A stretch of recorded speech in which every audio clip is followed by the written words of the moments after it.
Assalamualaikum students, welcome back to our solution. This is the first lecture of class 9 mathematics series.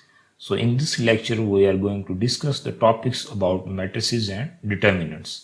So move करते हैं toward the first slide, that is about the objectives of the lecture.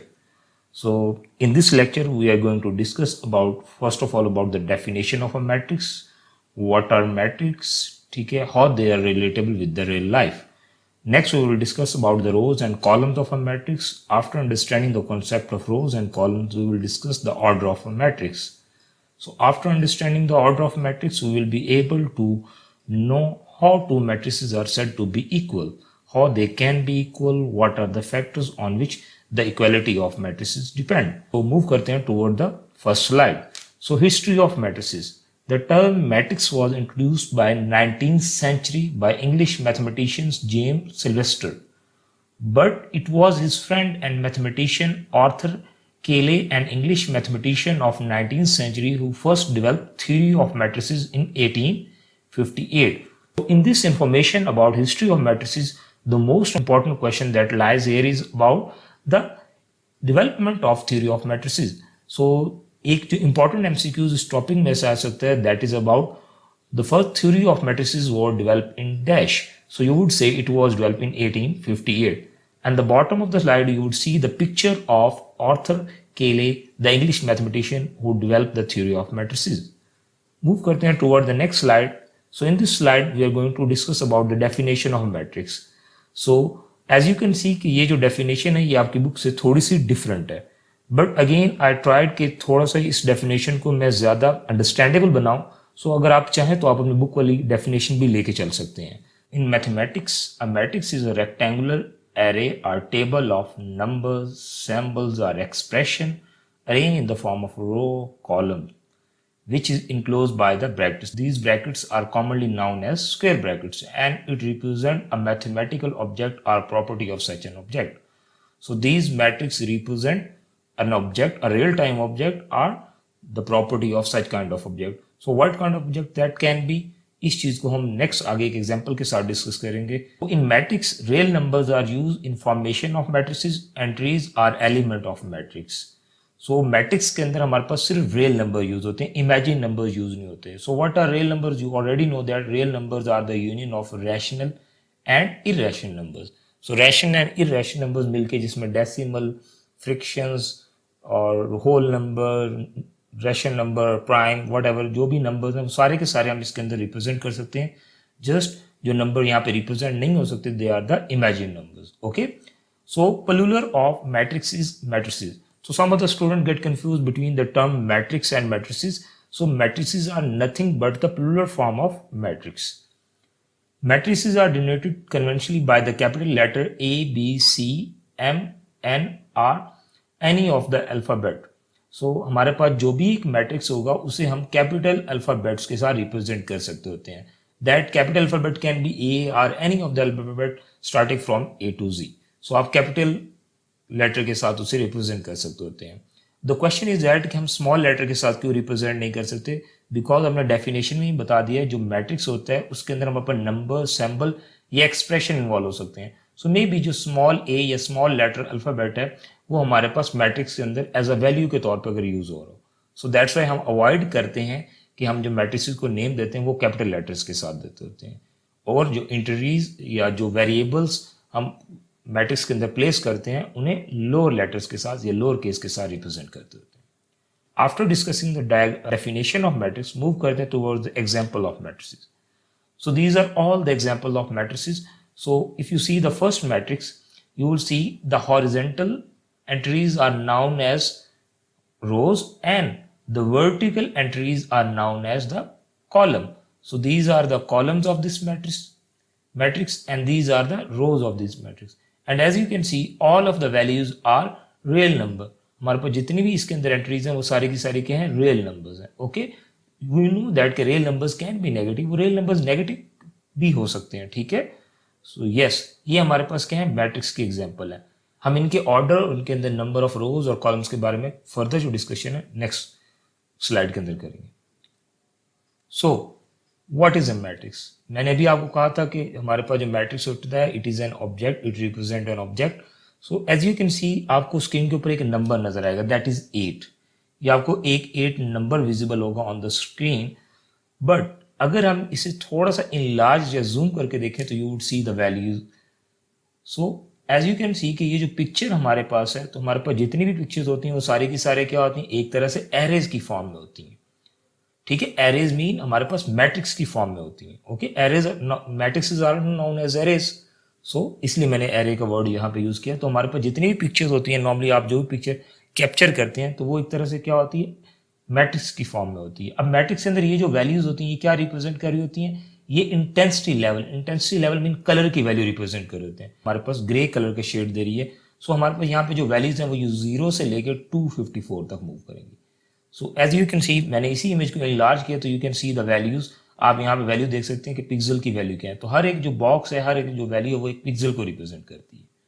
सो ये हमारे पास एक matrix है जो मैंने real time के अंदर आपको रिप्रेजेंट कर दिया। So in this example matrix is use to represent an image. हमारे पास जो मैट्रिक्स है वो एक इमेज को रिप्रेजेंट करने के लिए हमने उसे यूटिलाइज किया। सो मूव करते हैं toward the next slide. So what are the rows and columns of a matrix? As we already know कि हमारे पास जो horizontal entries in a matrix are known as rows. हमारे पास जो हॉरिजेंटल एंट्रीज होती हैं वो सारी की सारी क्या कहलाती हैं, रोज कहलाती हैं। So if you see in matrix there are 3 row 1, row 2 and row 3। Okay, and the vertical entries in a matrix are known as columns. हम वर्टिकल एंट्रीज को क्या कहते हैं, कॉलम कहते हैं। So in matrix B, so there are 3 column 1, column 2 and column 3. So there are 3 columns. Okay, horizontal entries are known as rows and vertical entries are known as column. After understanding the concept of rows and column, move करते हैं toward the next concept that is about order of a matrix. So what is mean by order of a matrix? Once you know about the rows and the columns of a matrix, आपको rows और columns identify करने आ गए एक matrix के अंदर, तो next step is to identify the order of a matrix. Order mean कि how many number of rows and columns are there in a matrix. एक मैट्रिक्स के अंदर कितने number of rows and columns हैं। So generally अगर हम देखें तो ऑर्डर ऑफ अ मैट्रिक्स को हम रिप्रेजेंट करते हैं m multiply by n। Small m multiply by n से रिप्रेजेंट करते हैं, where m represent the number of rows, ये नंबर ऑफ रोज को रिप्रेजेंट करता है, and n represent number of columns, ये नंबर ऑफ कॉलम्स को रिप्रेजेंट कर रहा होता है हमारे पास। ओके, सो अगर हम फर्स्ट मैट्रिक्स ए का ऑर्डर लिखना चाहें तो हम लिखेंगे order of A mean order of matrix A is equal to, so how many number of rows are there, 1 2 3, there are 3 rows. So 3 multiply का साइन होता है, इट मीन बाय, ये बाय के लिए होता है यहाँ पे रिप्रेजेंट, बट 3 क्रॉस आप राइट डाउन कर सकते हैं, ये इसे कह सकते हैं, मल्टीप्लाई नहीं कहेंगे। 3 cross, how many columns are there, हम कॉलम इसमें देखते हैं 1 2 3, so there are 3 column, so the order of matrix A is 3 by 3। आप इस तरह से भी लिख सकते हैं, 3 by 3 आप इस तरह से भी रिप्रेजेंट कर सकते हैं।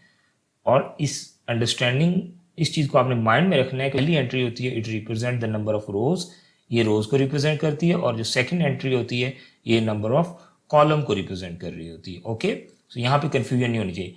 ऑल्थो के इस जो हमारे पास मैट्रिक्स ये गिवन किया गया इसका order same, I mean number of रोज और कॉलम सेम है, बट अगर हमारे पास कोई एक ऐसा मैट्रिक्स है जिसमें 1 2 3 4 5 6 इस तरह से एंट्रीज गिवन की गई हैं, so as you can see कि हमारे पास कितनी यहाँ पर रोज हैं, 1 2 3।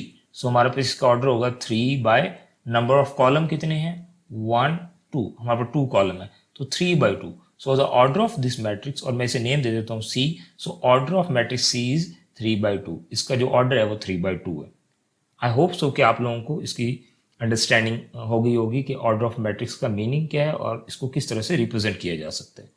ओके, सो जेनेरिक जो फॉर्म है, ये जनरल जो फॉर्म है हमारे पास, that is m multiply by n, where m represent rows and n represent number of columns. In this slide we are going to discuss about equal and equivalent matrices. अब आपकी book के अंदर equal matrix के बारे में बताया गया है, इक्विवेलेंट मैट्रिसेस के बारे में नहीं बताया गया, but as you know that कि हम SLO based student learning outcome based या प्रिपरेशन कर रहे हैं, तो you must know the concept of equivalent matrices as well. आपको इक्विवेलेंट मैट्रिसेस का भी पता होना चाहिए। Okay, so what is the difference between equal and equal matrices? So two matrices A and B are said to be equivalent, उन्हें हम equivalent कहेंगे if and only if, अगर उनके अंदर क्या हो, the order of matrix A is equal to order of B, अगर दोनों का सिर्फ ऑर्डर सेम हो, सिर्फ ऑर्डर सेम हो, okay.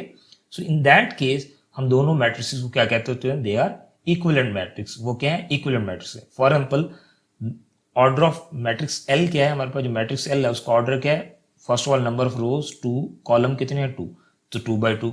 What is the order of matrix M, that is 2 multiply by 2। Why, because 2 रोज हैं और 2 ही हमारे पास क्या है, कॉलम। तो मैट्रिक्स L और M जो है इनकी एंट्रीज चाहे डिफरेंट है, ठीक है, entries, all of the entries are different, most of the entries are different, sorry, but the order is same, so we would say that the order of A is equal to order of B। अगर order of A और order of B यानी दोनों matrix का order same हो तो उन matrix को हम कहते होते हैं they are equivalent matrix and they are represented by this arrow, okay. So they are equivalent matrix. So what are equal matrices? Two matrices A and B are said to be equal if and only if, अगर क्या हो, the order of A is equal to order of B, अगर order of A और order of B equal हो, okay, and और दूसरी condition, अब ये कंडीशन भी ट्रू होना लाजमी है इक्वल के लिए। Why, their corresponding entries are equal, उनकी जो कॉरस्पॉन्डिंग एंट्रीज हैं वो इक्वल हो। So what is the meaning of the word corresponding? Corresponding mean कि हमारे पास यहाँ पे जो फर्स्ट वैल्यू है यहाँ पे भी वो फर्स्ट वैल्यू सेम होनी चाहिए। इसी तरह से फर्स्ट रो के अंदर जो सेकंड वैल्यू है दैट इज 0, तो यहाँ पे भी 0 है। सिमिलरली यहाँ पे सेकंड रो के अंदर जो फर्स्ट वैल्यू है दैट इज 6, तो यहाँ पे भी सेकंड रो में फर्स्ट वैल्यू 6 है, ओके, 2 and 2। सो ये होती है कॉरस्पॉन्डिंग वैल्यू। तो पहली बात है ऑर्डर सेम होना चाहिए 2/2, और इसका भी ऑर्डर क्या है 2/2, मीन 2 रोज एंड 2 कॉलम्स है। सिर्फ ऑर्डर सेम होगा तो इक्विवेलेंट मैट्रिक्स होगा। अगर ऑर्डर के साथ साथ कॉरस्पॉन्डिंग वैल्यूज या कॉरस्पॉन्डिंग जो एंट्रीज होंगी वो भी सेम हो तो हम कहते हैं कि दो जो मैट्रिक्स हैं वो क्या हैं, इक्वल हैं, और इसको रिप्रेजेंट किया जाता है E is equal to H। It mean matrix E and H are equal, ये दोनों मैट्रिक्स क्या हैं, इक्वल। आई होप सो कि आप लोगों को इक्वल और इक्विवेलेंट मैट्रिसेस का कॉन्सेप्ट समझ में आया। If you have any confusion you can ask in the comment section, I would try my best कि मैं आपकी कंफ्यूजन को दूर करूं। हमें यहाँ पे जो हमारा कॉन्सेप्ट है इक्वल और इक्विवेलेंट मैट्रिसेस का उसको समराइज किया गया है, ओके। ये बड़ा इंपॉर्टेंट कॉन्सेप्ट है, काइंडली इसको इधर फोकस करिएगा। Equal matrices are also equivalent matrix.